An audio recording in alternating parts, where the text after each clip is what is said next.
E aí, conforme chegando os outros alunos aí, a gente vai passando para eles o que a gente vai estar trabalhando, tá bom? Pessoal, a gente está numa combinado de aulas aí, preparando para estar falando de sistema operacional, para estar falando de instalação e falando do Windows. E antes de entrar nesse assunto, eu tenho tentado trabalhar com vocês muito a ideia da questão placa, da questão computador, como que ele interage, como é que ele trabalha com essa questão de programas. Portanto, eu tinha feito alguns trabalhos com vocês, pedi que vocês pesquisassem sobre a BIOS, pedi que vocês pesquisassem sobre características de placa-mãe, de sistema operacional, para que a gente consiga aí num apanhado geral conseguir ligar tudo isso, tá bom? Então, nessa parte da aula de hoje aqui, eu vou trabalhar com vocês algumas imagens de placa, de hardware, mas eu vou fazer uma associação direto entre elas aqui, tá bom? Então, a imagem que eu vou trabalhar na aula um pouco é essa imagem aqui, e eu vou estar puxando algumas imagens para vocês aqui, conforme a gente vai estar trabalhando, tá bom? Como nós já tivemos alguns assuntos sobre isso, tal, eu sei que o Paulo ele gosta de participar bem da aula, né, Paulo? Uhum. Isso. E o Renato, eu vou pedir então que vocês me ajudem, interajam comigo nessa parte. Primeiro, eu queria começar pelo Renato, tá, Renato? Eu queria que O você, quê?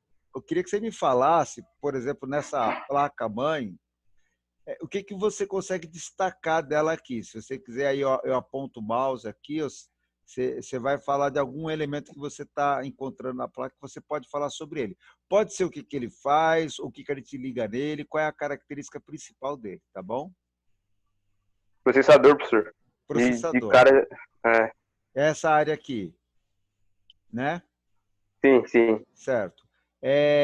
Você quer falar o que sobre essa parte do processador, no caso, Renato? Você quer falar é, desse tipo de processador, desse modelo? Você consegue indicar qual é o fabricante de processador que a gente colocaria aqui? Porque aqui, na verdade, é o soquete, né, gente? Essa parte que o Renato está falando aqui é o soquete. Pode falar, Renato. Você quer que eu te fale qual seria o fabricante do processador? Pode ser para esse modelo de soquete. Você consegue? Consigo não. Tá, tudo bem. Eu digo isso, tá, Renato? Porque às vezes, dependendo do conhecimento que a gente adquirir sobre os soquetes, até mesmo de forma visual, sem ter o código, a gente consegue apontar o fabricante, tá bom? Fabricante do processador, tá? E Paulo e Renato, é assim, atualmente a gente continua ainda trabalhando com Intel e AMD. Intel e AMD. Esses dois fabricantes de processadores, eles estão reinando no mercado pelo menos nos últimos 30 anos, tá? Na realidade, eles surgiram lá na década de 70, 1970. Eu falo nos últimos 30 anos, que eu tô falando de 1990 para cá, porque antes desse período ainda surgiram alguns fabricantes de processadores, mas depois eles não conseguiram se firmar no mercado e acabaram não indo para essa linha. Continuam existindo as empresas ou se associar a outras empresas, tá? Mas não fabricam mais processadores para computador. Podem até continuar na linha de processadores, mas para outros produtos, outros equipamentos. Quando a gente fala de computador, quando a gente fala de PC, quando você fala de notebook, fatalmente naquele notebook, independente do fabricante, a gente vai ter um processador da Intel ou da AMD, da Intel e da AMD. E aí, no caso, Renato, se a gente se apegar a essa característica, você vai perceber que a Intel ela tem uma linha de modelos e processadores para cada tipo de soquete de processador. Eu vou chamar aqui a internet para vocês, pessoal, vocês interagirem comigo nessa parte que eu vou apresentar. Ó. Eu vou chamar aqui, ó.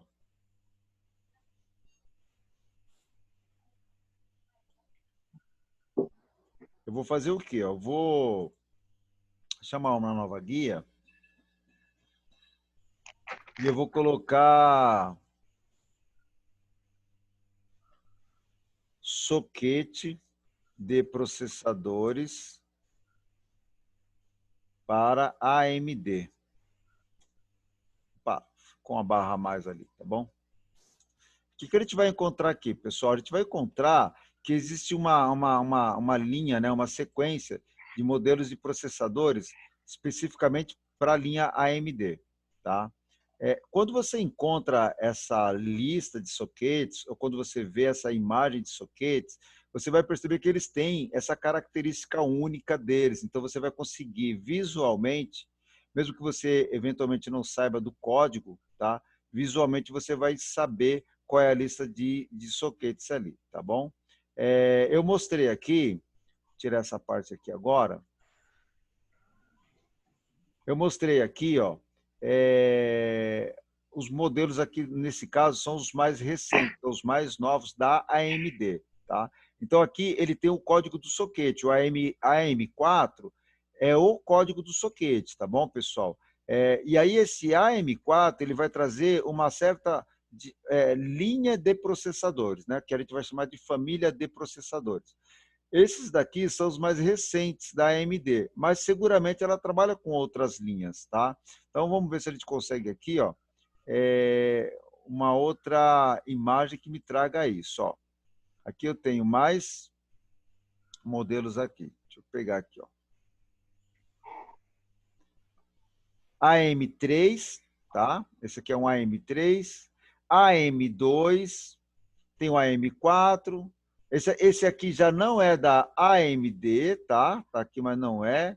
Aqui eu tenho outro modelo. Então, assim, o que a gente vai fazer é pegar esse código, no caso AM2, e quando eu procuro, por exemplo, né, ó, vou fazer uma pesquisa diferente. Ó, quais são os processadores, tá, ou ACPUs, tá, processadores para o socket AM2 ou AM4, que está aqui embaixo, AM2, tá? Ó. Quais são os processadores ou CPUs para o socket AM2? Aí o que a gente vai encontrar agora são modelos de processadores para esse socket específico. A importância da gente conseguir identificar o socket é que você já consegue ter uma ideia se a placa, se o computador, ele é moderno ou não, né? Ele é recente ou não. Aqui no caso, eu tenho algumas imagens que está então me retratando isso daqui, ó. Ver se dá para ampliar essa imagem aqui, ó. Aqui eu tenho uma linha deles, ó. E aí ele me traz aqui a linha AM2 e AM2+, tá vendo? Ó? E aí ele me traz uma série de modelos de processadores. Então, a gente vai ter assim, a gente vai ter, para cada modelo de soquete, vamos ter vários processadores para aquele modelo. Então, voltando lá para a nossa imagem da placa-mãe, tá, pessoal? A ideia da gente reconhecer o modelo do soquete tanto visualmente, tá, ou quanto pelo código, como por referência a gente poder determinar quais são os processadores que vão ali. E aí, pessoal, a gente pode dizer se essa placa-mãe ela é recente ou ela está ultrapassada, tá? Ou não. Mas isso, na verdade, é um exercício que a gente tem que fazer, é uma prática que a gente tem que fazer para poder trabalhar com essa característica de olhar para uma placa-mãe fisicamente, reconhecer um componente e descrever itens dele ali, tá bom? Renato, tem algum outro elemento que você gostaria de falar sobre a placa-mãe? Não, não. Tudo bem. Paulo, você, além do processador que o Renato destacou, você tem algum elemento que você queira destacar aqui? No caso, a memória RAM, A memória que eu RAM. tô vendo que eu tô vendo que no caso aí ela tem 4 slots, certo? Isso. Beleza. Aí no caso, assim, no caso dessa placa-mãe, ela não é um modelo muito, vamos dizer assim, recente, porque pelo que eu tô vendo aqui, ela é um modelo DDR3, já tem os DDR4, já hoje em dia, né? Certo. Então, pelo que dá pra, assim, eu tô vendo pelo que eu consigo enxergar, entendeu? Entendi. Aí, assim, como ela tem 4 slots, assim, é só por dedução mesmo, sem muita Uhum. certeza dizendo, ela é como ela é para 4 slots, ela aguenta um número maior de memória. Eu chuto Isso, uns 32 GB de memória RAM. No certo. máximo, mas eu acho que chega a 64. Acho que é 32. Beleza. Seu raciocínio está certo, o Paulo, seu raciocínio está certo. O raciocínio do Paulo aqui é o seguinte, tá, gente? Ó, primeiro, ele está vendo que ela trabalha com a memória DDR3. Ele está vendo isso, ele enxergou ela aqui, ó.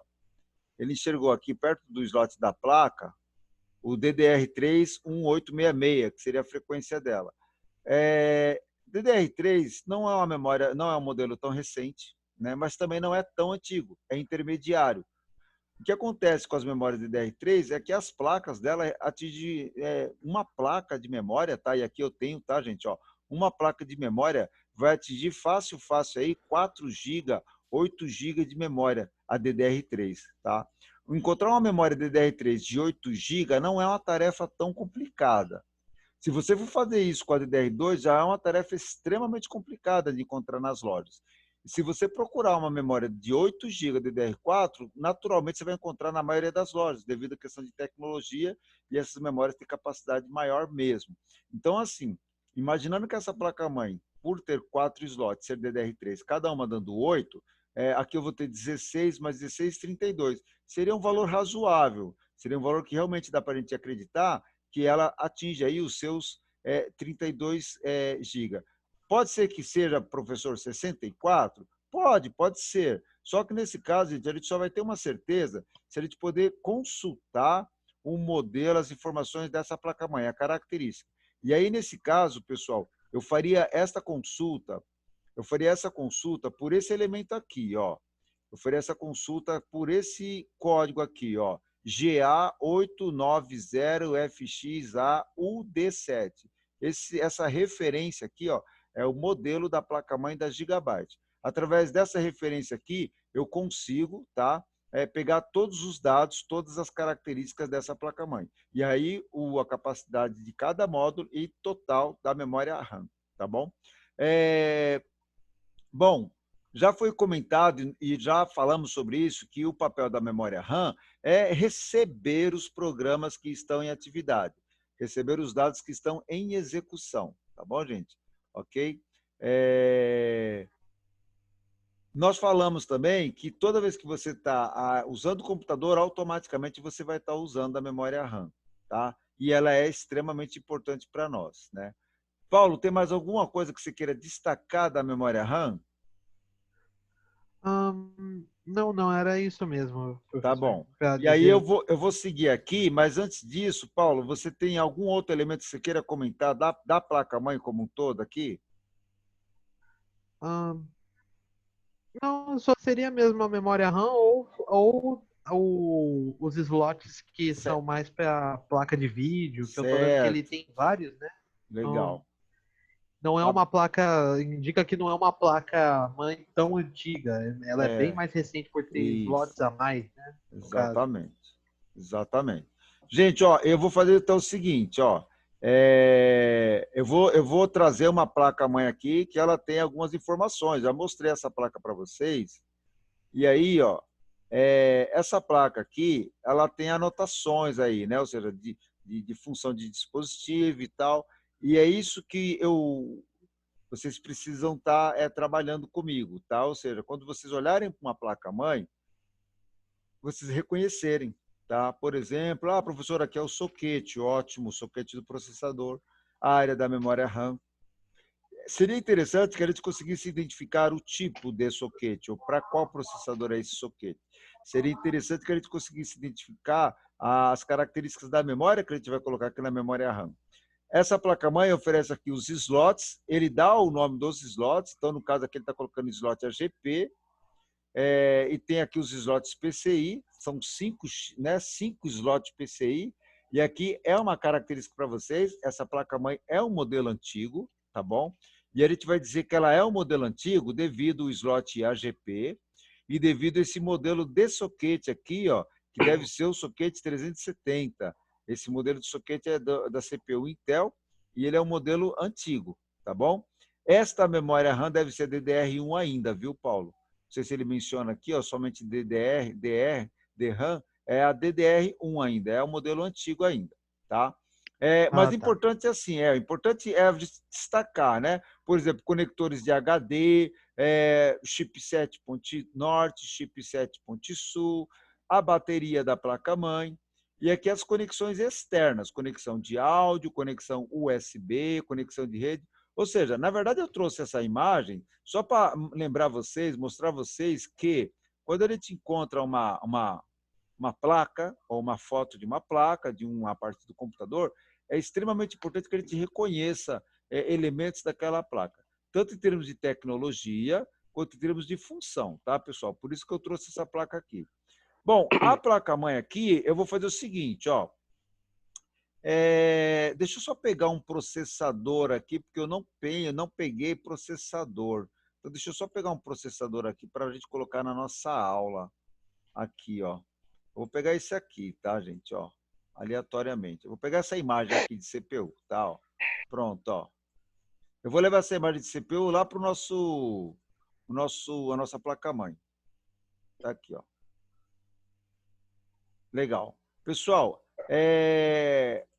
a gente vai fazer uma montagem rápida aqui. Ó. A minha placa-mãe, eu coloquei um processador. Eu preciso colocar um processador. É impossível, tá? Nesse momento, a gente ter uma placa-mãe, ligar um computador com placa-mãe, que ela não tenha processador, que não tenha processador integrado a ela, seja soldado, seja em soquete.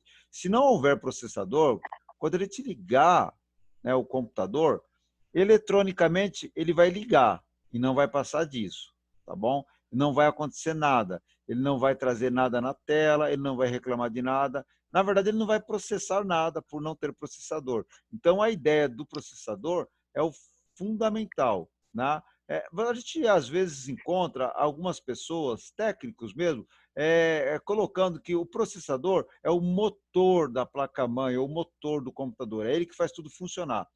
Não tem problema, em tese sim, é ele que vai receber os dados, é ele que vai calcular e vai liberar.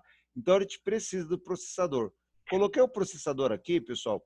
Quando eu ligar o computador, ele vai iniciar alguma atividade lógica, tá? Ele vai iniciar atividade de processamento. Para isso, o processador ele espera e ele precisa do programa. Ele espera e ele precisa do software para ele poder iniciar a programação. Nessa placa-mãe aqui, gente, ó, eu tenho aqui uma bateria, tá vendo? Ó? Eu tenho aqui a bateria.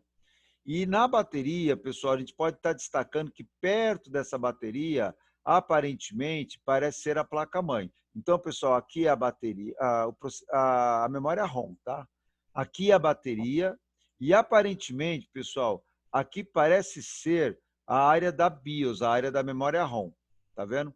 Por que eu estou destacando esses pontos para vocês? Porque quando a gente ligar o computador, quando a gente ligar o sistema, o que vai acontecer aqui, ó, é que os dados daqui eles vão vir para o soquete e do soquete esses dados vão chegar aí até o processador para começar as instruções para ser calculado. Só que essa relação aqui, pessoal, ela vai acontecer nesse modelo, ou seja, os dados eles são armazenados na memória e entregue para ser processado e vice-versa, quase que simultaneamente, entendeu? Ou seja, à medida que os dados estão sendo carregados, estão sendo lidos, processados, vão sendo gravados aqui dentro. É o programa que está aqui, gente, que vai dar as coordenadas para o que o conjunto todo vai fazer. Então, em algumas aulas, eu já comentei com vocês a importância da memória ROM. Está aqui a memória ROM.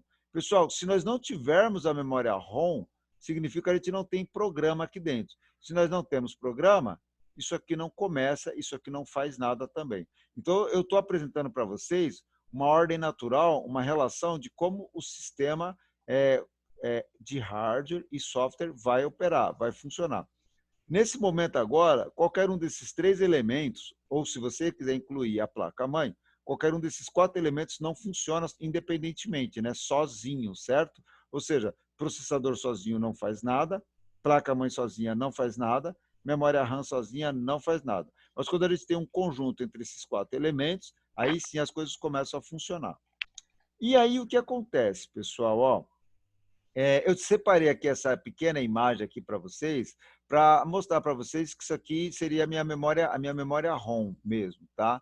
Então, essa plaquinha que está aqui, ó, essa imagem, é chip de memória ROM. Está aqui, ó. Aqui eu também destaquei um outro modelo de memória ROM, porque é importante que vocês se acostumem com vários modelos de memória ROM. Não podemos memorizar, fixar nossa mente em apenas um único modelo, tá bom? A memória ROM, pessoal, o importante para nós é o que está aqui dentro, é o que foi gravado aqui dentro. Aqui dentro tem um programa, ele tem uma versão, ele tem uma data, ele tem um fabricante. E isso é que é importante. O resto aqui, isso aqui é só um chip mesmo, né? Comprado aí por um fabricante e tal. O conteúdo, para nós, que é extremamente importante, tá? Esse conteúdo é que faz com que a placa-mãe ela entre em sinais de operação mesmo a nível de informática. E agora, pessoal, que o programa é carregado, né, a máquina começa a funcionar. A partir de um determinado momento, ela vai pedir programas complementares. Esses programas complementares, pessoal, eles podem vir de vários lugares para vocês. Eles podem vir de DVD, eles podem vir de CD, podem vir de pendrive, mas o dispositivo mais comum para nós são os HDs. São os HDs, o qual nós colocamos os dados, colocamos o Windows, colocamos programas, são os HDs que iniciam os programas complementares da placa-mãe. Eu destaquei esses dois modelos para mostrar para vocês características entre eles. Esse daqui é só para apresentar para vocês a conexão IDE, é a conexão que apresenta 40 pinos, onde eu ligo um cabo aqui, e a outra ponta do cabo eu vou ligar na placa-mãe, tá bom? Esse é um padrão antigo, é um modelo antigo, mas como a gente tem muito no mercado ainda, eu sei que vocês vão encontrar aí alguns computadores ainda, tá bom? A minha conexão IDE na placa-mãe é essa aqui, ó. A minha conexão IDE é essa daqui, ó. É aqui que eu coloco o cabo IDE, tá? Além disso, pessoal, na foto aqui, ó, eu coloco um cabo de energia aqui, um conector de energia que vem diretamente da fonte. Então, conector de energia, conector de dados, cabo IDE, e essa área aqui que ele está chamando de jumper, tá vendo? Ó? Essa área aqui, ó, é para me configurar o HD, se ele vai ser o HD principal, se ele vai ser o HD secundário. HD principal, eu vou chamar ele de master, mestre, e o HD secundário nós vamos chamar ele de slave, no caso, escravo, tá bom? Então, lembrando que a gente precisa entender, quando a gente pega um HD, como que a gente conecta ele, o que a gente precisa saber para ligar nele. Basicamente, são dois cabos. Esse HD de 3 TB, 3 terabytes, assim, recebe muitos dados, né? Esse HD já é um HD SATA, tá bom? Então, ele vai usar uma conexão SATA. Nessa placa-mãe, as conexões SATAs, elas estão aqui, ó, são essas partes azul e branca, possivelmente, tá? Ok? Então, vai vir entrando de lado aqui, ó, conexão SATA. E o HD é importante por conta da gente ter o nosso sistema operacional. No nosso caso, pode ser o Windows, também pode ser o Linux. Nós vamos trabalhar no curso muito com o programa Windows, mas como já destaquei para vocês algumas aulas, o Linux seria interessante a gente começar aí a tentar entender ele um pouquinho melhor, tá bom? Pessoal, o HD não é uma peça que dura para sempre, tá? Na eletrônica mesmo, nada dura para sempre. Essas peças, elas sofrem desgastes naturais, tá bom? Tanto devido ao sistema elétrico, eletrônico, né? Intempéries, oscilações elétricas, tá? Isso acaba sobrecarregando o funcionamento do dispositivo, do sistema. Então, um componente eletrônico ele pode queimar, né? Ele pode parar de funcionar por problema eletrônico. Ele pode ter apenas um componente dele eletronicamente danificado, e aí o aparelho em si não funciona mais corretamente. Vou dar um exemplo para vocês da placa-mãe aqui, ó. A placa-mãe tem vários componentes eletrônicos. Um componente eletrônico que falhar aqui, dependendo de qual é o papel dele na placa-mãe, a placa-mãe pode não funcionar mais corretamente. Ou pode ser até que ela nem ligue mais por causa de um único componente, tá bom? Então, isso é muito, assim, é muito específico, né, da placa, do sistema. Um HD, ele tem também uma placa, e essa placa tem componentes eletrônicos Então, ele sofre, sim, ao longo do tempo. Mas, em tese, os HDs podem durar 1 ano, 2 anos, 5 anos, tá? Não tem uma data específica. Esses componentes são controlados por, por tempo, mas em termos de tempo uso, né? Tempo hora uso. Quanto mais você usar, né, menos tempo de vida ele tem.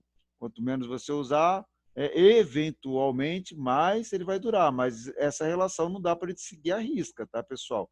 Como eu falei, não é porque você não liga o seu computador que ele vai durar 10 anos. Na verdade, se você não ligar o seu computador durante um período muito longo, quando você ligar, pode ser que as peças elas tenham se danificado por não terem entrado em atividade, né? E acaba gerando zinable, acaba corroendo algum componente e ela simplesmente não funciona mais. Então, temos que usar o computador sempre, ele sempre tem que estar sendo ligado.